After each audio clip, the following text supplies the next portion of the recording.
Hai Bang Jako. Iya, halo. Bang Jako, Mhm, kebetulan nih saya sama temen lagi join buka sebuah perusahaan. mhm.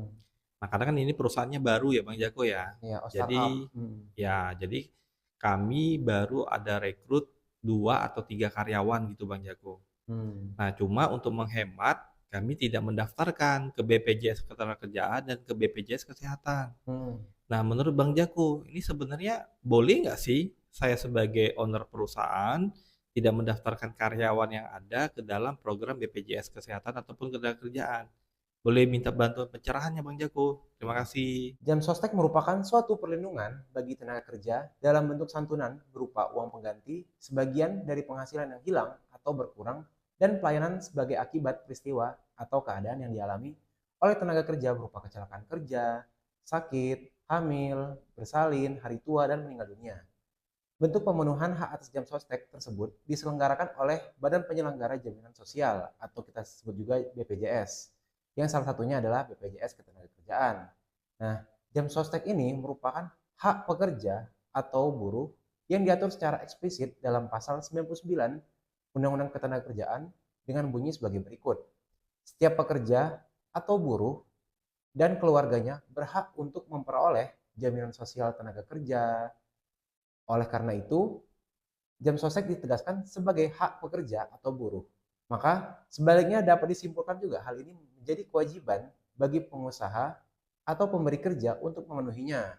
Kewajiban ini juga termaktub dalam pasal 15 ayat 1 Undang-Undang Nomor 24 Tahun 2011 tentang BPJS yang berbunyi pemberi kerja secara bertahap wajib mendaftarkan dirinya dan pekerjanya sebagai peserta kepada BPJS sesuai dengan program jaminan sosial yang diikuti.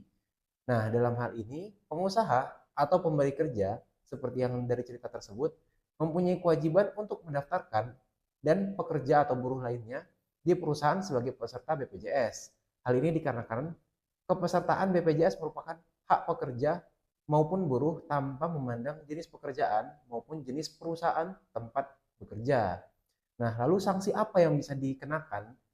Nah, sanksi yang dapat dikenakan terhadap pemberi kerja atau pengusaha yang tidak melaksanakan kewajibannya untuk mendaftarkan pekerja atau buruh di perusahaannya pada program-program di BPJS itu sebagai berikut. Nah, dalam pasal 17 Undang-Undang BPJS yang berbunyi, pemberi kerja selain penyelenggara negara yang tidak melaksanakan ketentuan sebagaimana dimaksud dalam pasal 15 ayat 1 dan ayat 2 dan setiap orang yang tidak melaksanakan ketentuan sebagaimana dimaksud dalam pasal 16 dikenai sanksi administratif. Nah, sanksi administratif itu sebagaimana dimaksud pada ayat 1 dapat berupa yang pertama yaitu teguran tertulis, kemudian ada denda dan atau tidak mendapat pelayanan publik tertentu. Selain sanksi administrasi yang tadi, terdapat juga sanksi pidana bagi pemberi kerja sebagaimana tercantum dalam pasal 55 Undang-Undang BPJS, yaitu dipidana dengan pidana penjara paling lama 8 tahun atau pidana denda paling banyak 1 miliar rupiah. Lebih rinci lagi, sanksi tidak mendapat pelayanan publik tertentu tersebut diatur ke dalam pasal 9 ayat 1 Peraturan Pemerintah Nomor 86 Tahun 2013 yang meliputi perizinan terkait usaha, izin yang diperlukan dalam mengikuti tender proyek, izin mempekerjakan tenaga kerja asing, izin perusahaan penyedia jasa pekerja atau buruh, atau izin mendirikan bangunan. Wah, ternyata BPJS Ketenagakerjaan ini cukup penting ya, Bang Jako ya.